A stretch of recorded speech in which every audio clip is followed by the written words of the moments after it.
Da magia à religião e desta filosofia o pensamento se desenrola numa sequência ininterrupta de formulações pessoais que se encadeiam em processo dialético. Não existe a sequência tantas vezes apresentada de magia, religião, ciência, filosofia. O que realmente existe é o paralelismo de ação mental que parte da primeira tomada de consciência do mundo pelo homem. Na primeira paralela temos a sequência magia-religião, que se desenvolve no plano da afetividade. Na segunda paralela temos a sequência experiência-ciência-filosofia, que se desenvolve no plano da razão. Entre as duas, interligando o fluido do sentimento e da razão, temos a faixa de terra da praxis, onde o homem opera desenvolvendo a sua capacidade. As coisas e os seres, desse manuseio nasce o complexo do conhecimento, delta em que vão desaguar as correntes paralelas para a fusão que dará forma ao dualismo cultura-civilização. Kirchner caracterizou com clareza os dois elementos desse complexo com sua teoria da cultura subjetiva e cultura objetiva. A primeira é o acúmulo de conhecimentos abstratos de um aglomerado social isolado por contingências geográficas. A segunda é o acervo de obras materiais produzido por esse aglomerado. O desenvolvimento da técnica vai superando no tempo as distâncias dos aglomerados humanos e promovendo as aproximações que determinam a fusão das culturas isoladas num sistema cultural único, já em vias de conclusão em nosso tempo. Ernst Cassirer mostrou como as culturas desaparecidas concentram-se nas obras materiais que produziram, das quais renascem ao toque de novas culturas, como aconteceu no Renascimento. Os resíduos válidos de antigas e superadas culturas são então incorporados a novos sistemas culturais. A sequência aparentemente interrompida se restabelece e a acumulação cultural se agiganta, gerando a tragédia da cultura, pois o enorme acervo transcende a capacidade de assimilação da mente humana e determina a fragmentação das especializações. Arnold Toynbee assinalou a relação entre religião e civilização, que se caracteriza no desenvolvimento dos ciclos culturais. A teoria dos ciclos vem de longe e teve grande voga entre os gregos. Cada ciclo é uma fase do desenvolvimento cultural, que se encerra para dar início a outro. No ciclo das civilizações agrárias surgiu o ciclo gigantesco das civilizações orientais, massivas e teocráticas, que se fechou na Pérsia, projetando as suas conquistas na Grécia, onde surgiram as civilizações antípodas de Esparta e Atenas. Roma herdou e desenvolveu ao máximo o espólio espartano, em mistura com o florescimento da democracia ateniense, tipicamente filosófica. Plotino deu sequência ao platonismo e tentou realizar a campanha italiana do sonho da República de Platão. Mas o ciclo da civilização greco-romana chegava ao fim. Duas novas civilizações lutavam para definir-se asfixiadas pelo poder romano, a judaica, na Ásia, e a celta, na Europa. Com que surgiu a síntese cristã, infiltrando-se na Europa com seus princípios renovadores, minando o Império Romano em suas bases e encontrando ressonância na cultura celta, dominante nas Gálias. O cristianismo iniciava um novo ciclo, queria desenvolver-se penosa mas rapidamente, graças à dinâmica social dos seus princípios. O esplendor da filosofia grega deixaria na sombra os princípios do celtismo. Mas Aristóteles já havia advertido que os celtas eram o único povo filósofo do mundo. 2 milênios passariam na estruturação dos primórdios da civilização cristã, impregnada de resíduos greco-romanos e judeus. Mas as sementes do druidismo, religião dos celtas, aguardavam no chão da Europa momento propício à sua germinação.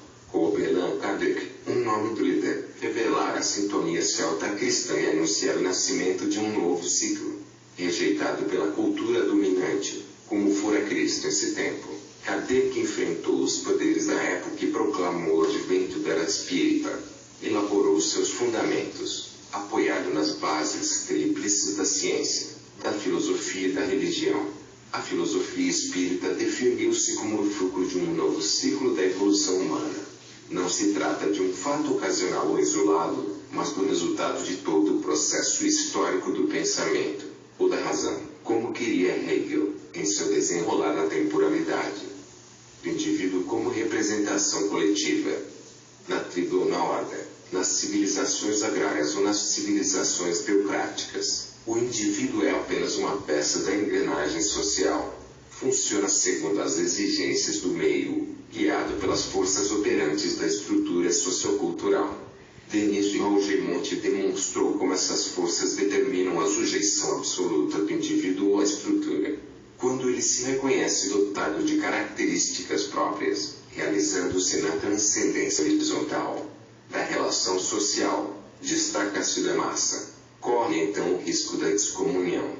Mas se dispuser de estrutura individual suficientemente unificada, personalidade, poderá elevar-se sobre o meio, iniciando a fase da transcendência vertical. Nesse caso ele se projeta como uma forma de representação coletiva.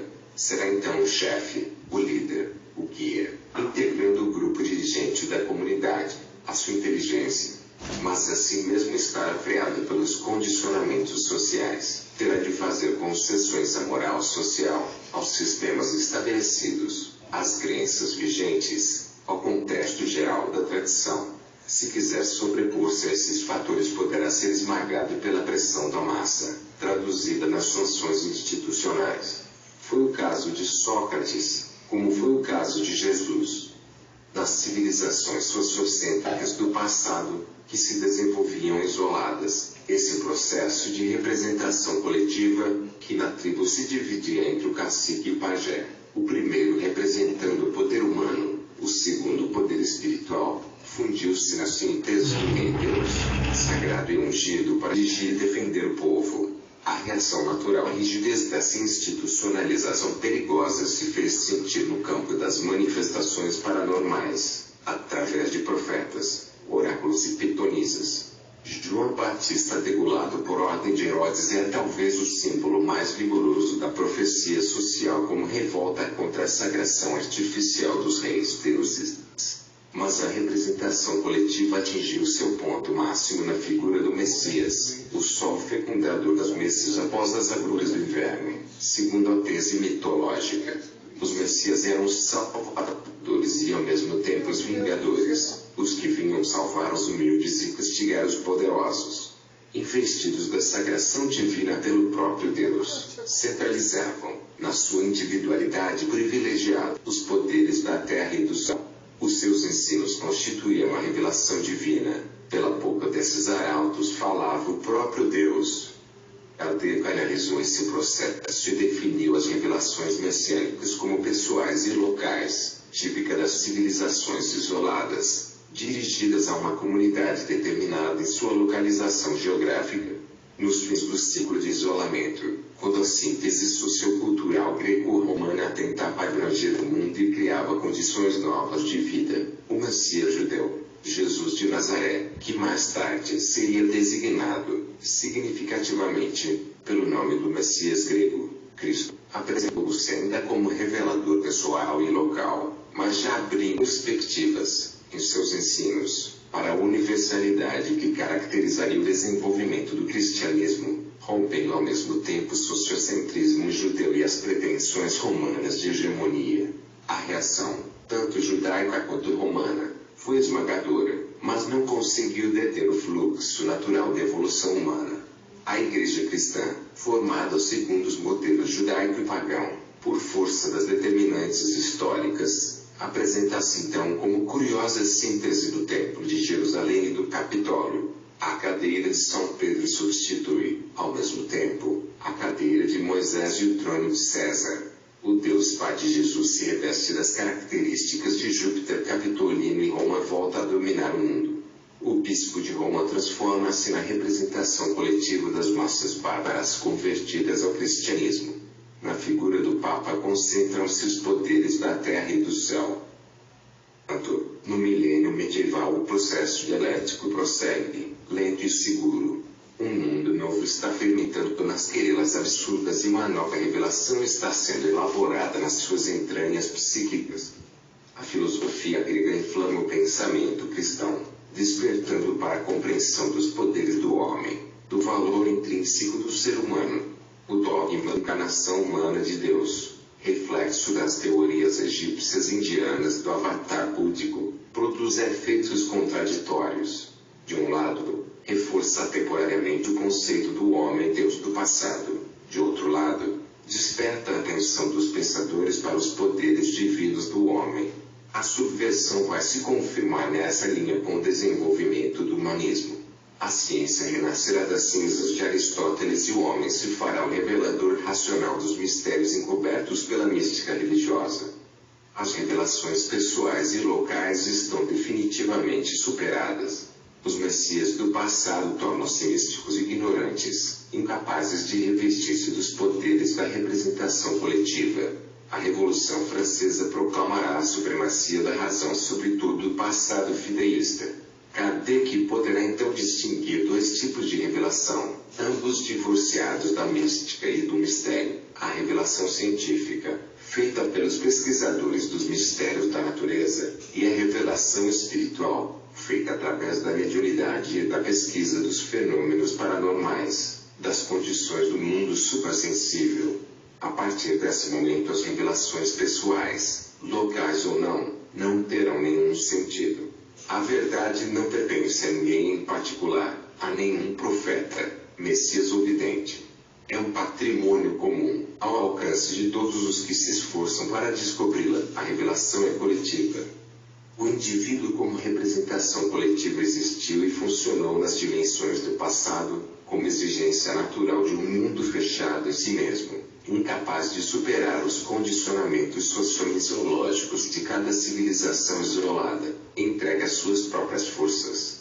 No mundo novo que surgiu da abertura cristã, tendo por paradigma a especulação ateniense e por bússola a mensagem irracional do Evangelho, não há mais lugar para a autoridade individual no tocante à problemática da verdade, que brota do real e se não das interpretações individuais, sujeitas a condicionamentos desconhecidos.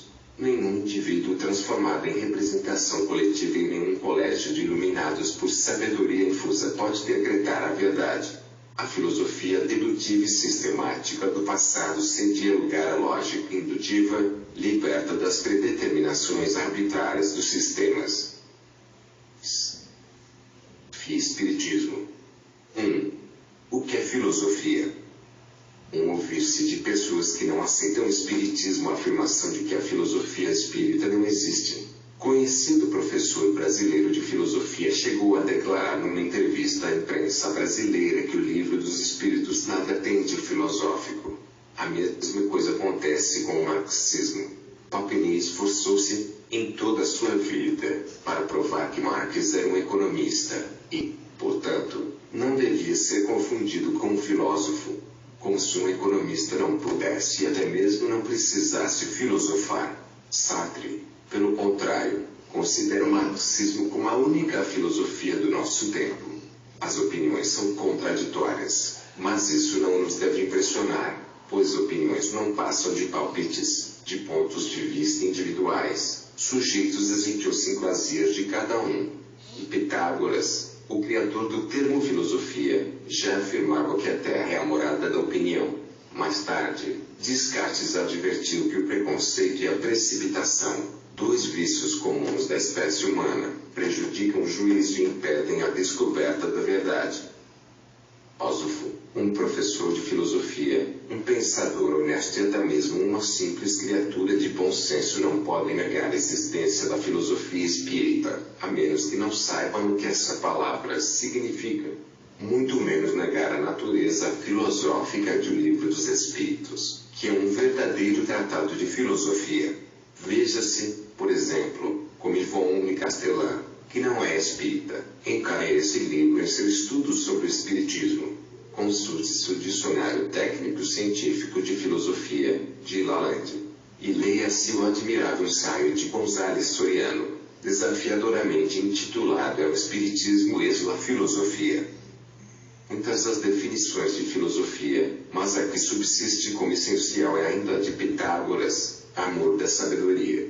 Daí a exatidão daquele axioma: a filosofia é o pensamento debruçado sobre si mesmo.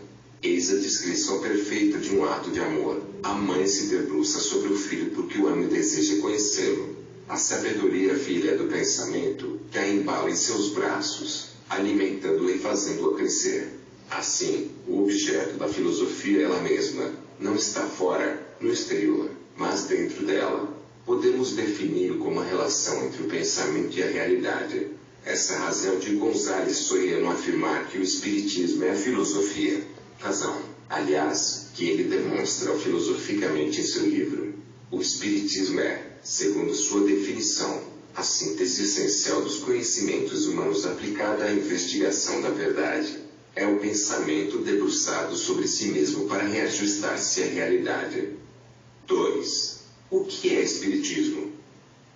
E da pergunta sobre filosofia devemos tratar ligeiramente da natureza do Espiritismo.